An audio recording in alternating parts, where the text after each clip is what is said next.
좌우에 계신 여러분들과 함께 이렇게 인사했으면 좋겠습니다. 사랑합니다. 축복합니다. 이렇게 인사하겠습니다. 사랑합니다. 축복합니다.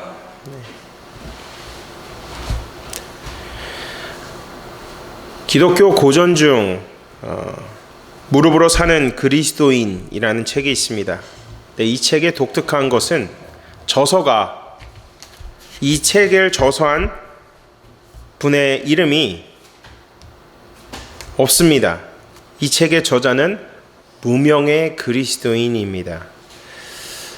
이 책은 1920년에 저서한 책으로 그리스도인들에게 큰 영향력을 선사하는 책입니다. 이 책의 내용은 기도의 중요성에서 다루고 있습니다. 기도는 하나님과의 참된 교제 가운데서 하나님의 영광을 자각하고 그리고 하나님의 은혜를 깨닫는 것입니다. 이 책의 내용을 보시면 몇 가지 좀 우리가 알아야 하는 내용을 함께 나눠보고자 합니다. 무엇보다도 우리는 주의 일에 풍성한 열매를 맺기를 간절히 바라고 있다. 지위나 명예나 권세를 구하기보다는 다만 열매 맺는 종들이 되기를 원한다. 그렇다면 반드시 많이 기도해야 한다. 하나님은 우리의 전도를 통해서보다 우리의 기도를 통해서 더 많은 일을 하실 수 있다. 하나님은 우리에게 하실 말씀이 많다. 그는 우리 마음에 주실 생각도 많다. 그러나 우리는 하나님의 일을 하는데 너무 바쁜 나머지 하나님의 말씀을 듣지 않는다. 기도는 하나님께서 우리에게 말씀하시고 우리에게 그의 뜻을 계시할 기회를 제공해 준다. 우리들은 가끔 주여 말씀하시옵소서, 주의 종이 듣겠나이다 라는 태도가 되어야 할 것이다. 덧붙여서 이 저자는 우리가 삶을 살면서 실패하는 그 이유는 우리가 그만큼 깊이 기도하지 않기 때문입니다.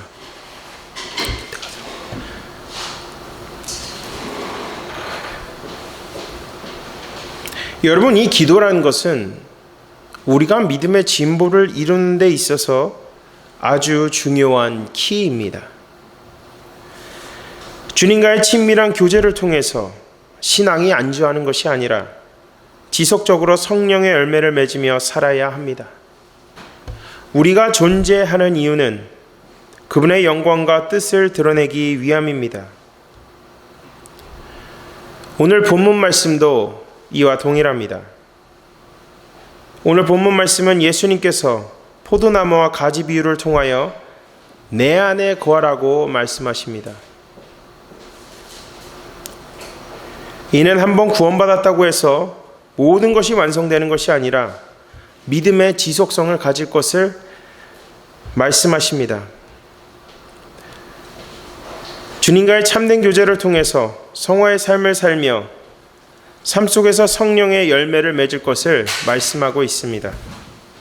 저는 오늘 본문 말씀을 통해서 우리가 삶 속에서 성령의 열매를 맺으며 주님의 뜻을 이루기 위해 필요한 세 가지를 여러분과 함께 살펴보기를 원합니다.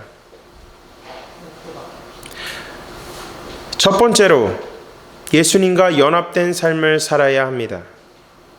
본문 1절과 2절을 읽겠습니다. 나는 참 포도나무요 내 아버지는 농부라. 무릇 내게 붙어 있어 열매를 맺지 아니하는 가지는 아버지께서 그것을 제거해 버리시고 무릇 열매를 맺는 가지는 더 열매를 맺게 하여 그것을 깨끗하게 하시느니라. 아멘. 이 참이라는 헬라어 의미를 살펴보면 거짓과 허구가 있다는 것을 전제하면서 예수님께서는 이와 반대로 참 진리 되시고 우리 삶의 생명이시고 원천이심을 표현하고 있습니다. 예수님께서는 당신을 포도나무로 그리고 하나님을 농부로 표현하고 계십니다. 여러분, 하나님에게 있어서 큰 관심사가 있다면 그것은 바로 우리를 구원하시는 것일 겁니다. 그래서 하나님께서는 독생자 예수 그리스도를 이 땅 가운데 보내셨습니다. 그리고 우리의 죄를 사하시고 우리를 구원하시기 위해서 십자가에서 친히 돌아가셨습니다. 그리고 사흘 후에 모든 어둠과 사망의 권세를 이기시고 부활하셨습니다. 우리는 이 예수님을 믿음으로, 예수님의 그 십자가의 죽으심과 부활하심을 믿음으로 우리는 구원을 받았습니다. 구원받은 우리는 구원받은 자로서 그에 합당한 삶을 살며 삶 속에서 열매를 맺어야 하는 것입니다. 이 내게 붙어 있어 라는 이 헬라어는 엔모이입니다. 이것이 어떤 뜻일까요? 생명의 근원 되시는 예수 그리스도와 연합하라는 것입니다. 내게 붙어 있으라는 것은 생명 되신, 진리 되시는, 구원 되시는 예수 그리스도와 함께 연합하라는 것입니다. 예수님과 연합된 성도의 삶은 열매를 맺습니다. 하지만 예수님과 분리된 삶은 열매를 절대 맺을 수가 없습니다. 이 깨끗하게 하시느니라, 이 뜻은 더러움으로부터 깨끗하게 하는 행위, 즉 죄로부터 깨끗하게 하거나 속죄하는 것을 의미합니다. 우리가 예수님 안에 거할 때 우리가 때로는 우리의 가지가 연약할 수 있습니다. 하지만 예수님과의 온전한 연합을 통해서 우리 주님께서는 지속적으로 우리를 깨끗하게 만들어 가신다는 것입니다. 우리가 매일 드리는 이 예배를 통해서 우리가 참회의 시간을 올려드리죠. 우리의 삶을 돌아보고 우리의 연약함을 주님 앞에 온전히 회개함으로 나아갈 때 우리가 어떻게 됩니까? 주님께서 우리의 연약함을, 우리의 미련함을 주님께서 씻어주시고 다시 한번 우리를 새롭게 다져가신다는 것입니다. 그것이 깨끗게 한다는 의미라는 것입니다.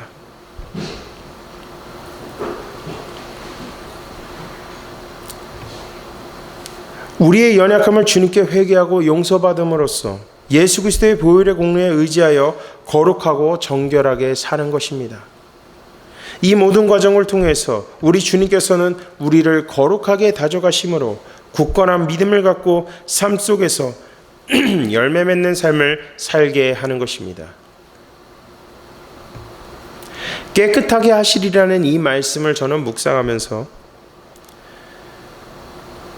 우리가 주님과의 친밀한 교제를 통해서 우리 안에 있는 쓴뿌리들을 제거함으로 열매 맺는 데 장애가 되는 요소를 하나씩 쳐가는 것임을 깨닫게 됩니다.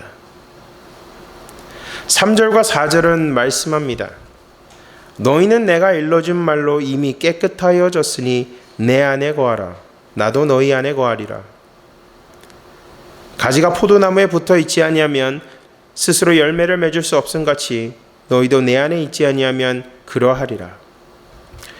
우리가 주님과의 친밀한 교제를 통해서 하나님의 영광을 자각하고 하나님의 은혜를 깨닫는 것도 매우 중요하지만 더욱더 중요한 것은 우리가 열매 맺고 구하는 것을 얻는 삶이 되기 위해서는 우리가 내려놓지 못하는 것, 우리 안에 제거되지 않은 그 쓴뿌리들을 제거해야 합니다. 우리가 말씀을 통해서 우리의 삶을 깊이 돌아보고 성찰함으로써 우리의 죄됨과 연약함을 깨달을 때 이 쓴뿌리들을 제거할 줄로 믿으시기 바랍니다. 열매 맺는 삶이 되기 위해서 우리가 정말 주님의 뜻대로 구하며 그 구하는 대로 이루는 그 삶을 살기 위해서 가장 필요한 것은 주님과의 연합이 필요합니다. Unity with Christ. 주님과의 온전한 연합을 통해서 우리가 깨닫는 것은 아까도 말씀드렸지만 하나님의 영광을 자각하고 하나님의 은혜를 깨닫는 것입니다. 그리고 그 안에서 우리가 결단해야 되는 것은 우리가 그 은혜를, 주님의 영광을 우리 삶 속에서 드러내기 위해서는 반드시 우리가 해결해야 하는 과제가 있습니다. 그것은 우리 안에 있는 그 쓴뿌리들을 하나하나씩 제거해야 되는 것입니다. 그것이 제거되지 않는다면 우리 삶 속에서 열매 맺는 시간은 계속 더뎌진다는 것입니다. 우리의 삶을 다시 한번 돌아보며 우리가 주님 안에 거한다면 다시 한번 우리 안에 있는, 우리가 정말 주님의 뜻대로 살기 위해서 열매 맺지 못하는 그 삶에 있어서 장애물이 되는 것이 무엇인지를 우리가 한번 깊이 돌아보기를 원합니다. 깊이 성찰하고 돌아봄으로써 다시 한번 우리의 마음을 결단하고 쓴뿌리들을 제거함으로 우리 안에서 열매 맺는 삶이 넘쳐나기를 주님의 이름으로 간절히 축원합니다. 주님과의 연합된 삶이 필요합니다. 두 번째는 믿음을 유지해야 합니다. 본문 5절과 6절 말씀을 읽겠습니다. 나는 포도나무요 너희는 가지라. 그가 내 안에 내가 그 안에 거하면 사람이 열매를 많이 맺나니 나를 떠나서는 너희가 아무것도 할 수 없습니다. 사람이 내 안에 거하지 않으면 가지처럼 밖에 버려져 마르나니 사람들이 그것을 모아다가 불에 던져 사르느니라. 아멘. 우리가 지금 1절부터 6절까지 말씀을 살펴봤죠. 우리 주님께서 항상 전제를 다루시죠. 너희가 내 안에 거하면, 너희가 내 안에 거하면 이렇게 말씀하시죠. 우리가 한 가지 명심해야 되는 것이 있다면 그것은 주님이 우리를 떠나시는 게 아니에요. 우리가 주님을 떠나는 겁니다. 그래서 예수님께서 말하는 겁니다. 너희가 내 안에 거하면, 너희가 내 안에 거하면 열매를 맺을 것이고 너희가 내 안에 거하면 구하는 것 그대로 이루리라 라고 말씀하는 겁니다. 이것은 우리가 믿음을 계속 유지하면서 살아가야 함을 강조하고 있는 것입니다.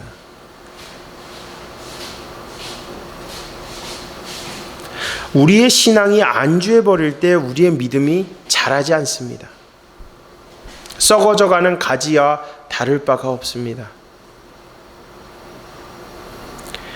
오히려 형식주의자의 삶을 살게 되는 것입니다. 우리가 신앙생활을 하면서 늘 경계해야 하는 것이 있다면 바로 매너리즘입니다. 이 매너리즘에 빠지면 구원의 감격, 구원의 은혜를 잃어버리기가 쉽습니다. 이 매너리즘이 뭐냐? 주어진 일상, 하나님의 큰 은혜죠. 그것이 마치 당연한 것처럼 우리에게 주어진 것으로 생각하면 안 된다는 것입니다. 그냥 또 주어진 일상이네. 이러면서 하루하루 살아갈 때 우리의 신앙이 계속 퇴보를 이룬다는 것입니다. 주어진 그 하루는 주님께서 우리에게 선사하신 큰 축복이고 특권이고 은혜입니다. 그래서 우리는 그 하루 가운데서 최선을 다해야 되는 것입니다. 그 안에서 그 은혜의 감격을 잃어버린다면 우리 자신에게 물어봐야 됩니다. 과연 우리는 지금 신앙이 안주하고 있는가? 매너리즘에 빠져 있진 않은가? 형식주의자로서 주님을 예배하고 있진 않은가? 우리 자신을 깊이 돌아봐야 하는 것입니다. 매너리즘을 탈피하기 위해서는 힘들지만 기도의 자리에 나와야 합니다. 우리 목사님께서 말씀하셨는데 40대 정말 치열하게 새벽 제단을 올려드렸어요. 너무나도 그 기도 제목이 많다 보니까 정말 새벽 기도 나가는 게 힘들잖아요. 때로는 정말 이 새벽 기도를 드리는 게 너무나도 힘들다. 때로는 정말 좀 쉬고 싶다는 생각이 드는데 그렇지 못했다는 거예요. 그만큼 이 힘들지만 기도의 자리에 나올 때 그 안에서 역사하시는 하나님의 능력이 있다는 것입니다. 그리고 그 안에서 하나님이 역사하신 그 능력을 통해서 우리의 믿음이 더욱더 단단해진다는 것입니다. 이 기도는 여러분 노동입니다. 노동. 무릎 꿇는 만큼 우리의 신앙이 깊어지는 겁니다. 근데 무릎을 꿇지 않으면 아무것도 없어. 아무런 역사도 일어나지 않습니다. 무릎 꿇은 자만이 신앙을 쟁취하고 무릎 꿇은 자만이 승리를 쟁취하는 것입니다. 기도하는 자의 인생은 어려움에 직면해도 그 어려움을 극복할 수 있는 내공이 생깁니다. 기도하는 자의 인생은 망하지 않습니다. 하지만 기도하지 않는 자의 인생은 어려움에 직면하면 일어서질 못하고 바람과 폭풍이 몰려올 때 그대로 휩쓸려서 넘어가 버립니다. 그래서 예수님께서 내 안에 거하라는 것은 믿음의 지속성을 유지하라는 것입니다. 믿음을 계속 이뤄나가라는 것이에요. 성화의 삶을 살라는 것입니다. 한번 구원받았다고 해서 거기서 끝나는 것이 아니라는 것입니다. 15장 후반부를 보시면 예수님께서 실천적인 부분을 말씀하고 계세요. 나를 사랑하면 이웃을 사랑하라고. 끊임없이 희생하고 사랑하고 섬길 것을 말씀하고 있는 것입니다. 이것이 주님 다시 오실 때까지 우리가 해야 되는 것임을 말씀하고 있는 겁니다. 이 포도나무 가지의 비유는 우리의 믿음의 지속성을 강조하고 있는 거예요. 성화의 삶을 끝까지 신앙을 붙잡고 살아가라고 말씀하고 있는 것입니다. 내가 힘들다고 신앙 놓아버리고 내가 어렵다고 포기해버리면 아무런 역사도 일어나지 않습니다. 그저 우리가 직면할 것은 어둠밖에 없다는 것입니다. 그래서 주님께서 말씀하고 있지 않습니까? 나를 떠나서는 너희가 아무것도 할 수 없습니다. 이 명언입니다. 나를 떠나서는 아무것도 할 수 없다. 맞는 말씀이에요. 제가 소명받았을 때도 마찬가지입니다. 이 소명을 제가 너무나도 부담스러워서 받기 싫어서 이리저리 도망다니지만 그때마다 저에게 상황과 환경 가운데서 말씀한 것은 나를 떠나서는 아무것도 할 수 없다. 저는 그것을 처절히 경험했습니다.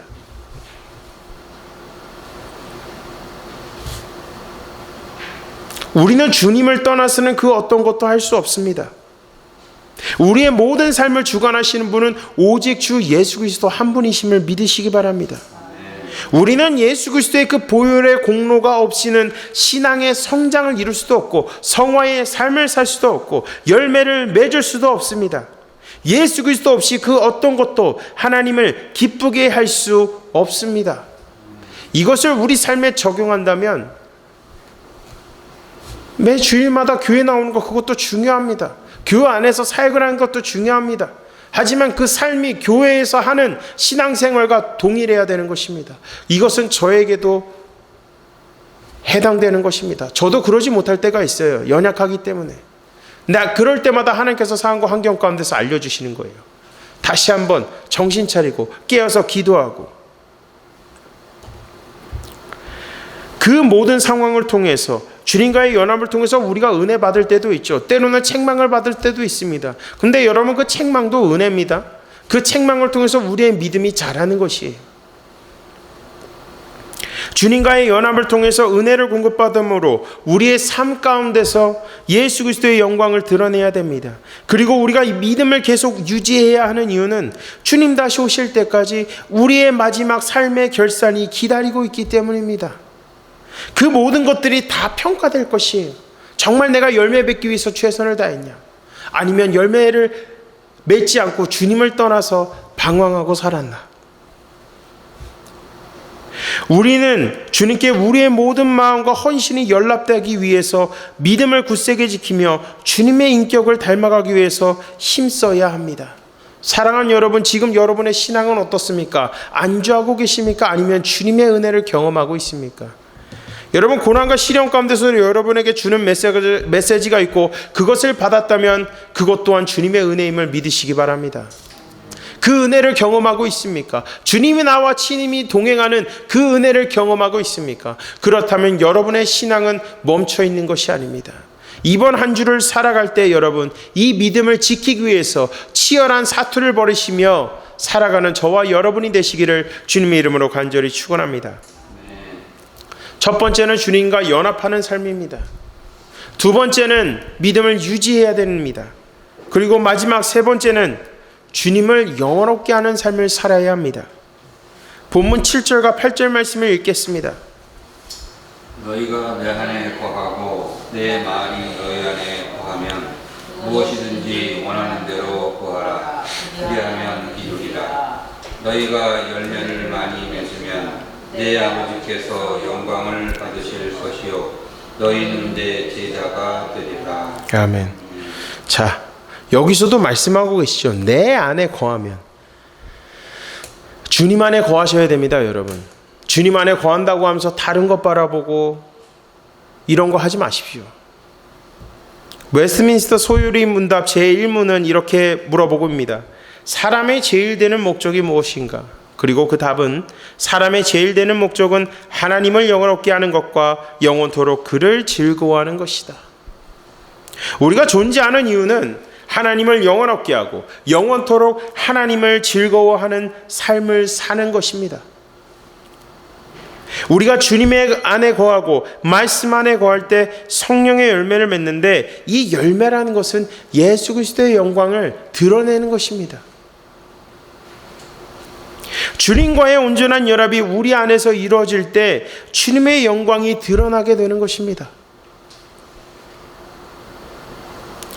무엇보다 우리가 주님의 말씀대로 주님의 뜻대로 살기를 결단하며 사는 자에게 부어주시는 큰 축복이 있는데, 그것은 구하는 것마다 다 이룬다는 것입니다. 이 구하는 것마다 다 이룬다, 이게 우리의 사욕을 위해서가 아니라 그것 또한 하나님의 나라와 의를 구하는 기도, 그 진리를 진심을 다한 기도를 올려드릴 때 하나님께서 응답하신다는 것입니다. 우리 안에 있는 기도 제목들이 다 있죠. 그 기도 제목의 궁극적인 목적은 뭡니까? 하나님을 정말 절적으로 우리 삶 가운데서 예배드리기 위해서 우리의 삶과 환경을 주님께서 지켜달라고, 보호해달라고, 인도해달라고 기도하는 것이지 않습니까? 그 모든 것들을 주님 앞에 결단하고 기도할 때 주님께서 역사하신다는 것입니다. 여러분, 제가 서론에서도 말씀드렸죠. 이 기도라는 것은 주님과의 관계를 통해서 주님의 영광을 자각하고 은혜를 깨닫는 것입니다. 우선적인 것은 하나님과의 관계 가운데서 감사와 찬송의 고백을 올려드려야 됩니다. 때로는 우리가 원망과 불평의 기도를 올려드릴 수 있어요. 근데 그것이 계속 자주 되어서는 안 됩니다. 주님과의 교제를 통해서 그 영광과 은혜를 경험했다면 내가 그 은혜대로 살아갈 수 있도록 주님 나에게 그 능력을 주십시오. 주의 영광을 드러낼 수 있도록 주님 나를 도구로 사용하여 주시옵소서. 주의 원대로 살겠사오니 주님 나를 사용하여 주시옵소서. 이런 고백을 올려드릴 수 있는 기도를 해야 되는 것입니다. 무조건 하나님 축복해 주세요, 하나님 어느 곳에 어느 대학교 가게 해주세요, 물론 목표를 정해놓고 하는 것도 중요하지만 제일 중요한 것은 내가 지금 하고 있는 이 일을 통해서 주님의 영광이 드러나게 해달라는 그 성숙한 기도를 주님 앞에 올려드려야 되는 것입니다.